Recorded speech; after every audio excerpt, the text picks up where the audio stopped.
Nakaalerto ngayon ang pag-asa sa posibleng paglala sa bansa ng El Nino, ang weather phenomenon na sanhi ng hindi pangkaraniwang pag-init ng surface waters sa dagat Pasipiko. Ayon sa pag-asa, umakyat na sa 92% ang tsansa ng moderate hanggang strong El Nino sa huling bahagi ng 2026 hanggang unang bahagi ng 2027. Dahil dito, inaasahan ng mahabang dry season sa maraming bahagi ng Pilipinas.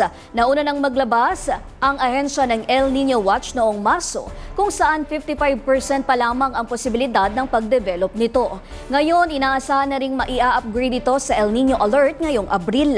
Ayon sa pag-asa, posibleng magsimula ang El Nino sa pagitan ng July at September. Babala ng ahensya, karaniwang nagdudulot ang El Nino ng mas mababa sa normal na pag-ulan na maaaring makaapekto sa supply ng tubig at agrikultura. Patuloy namang minomonitor ng pag-asa ang sitwasyon kasabay ng mga ulat mula sa ibang bansa tulad ng Indonesia at Australia na inaasahan ding maapektuhan ng El Nino.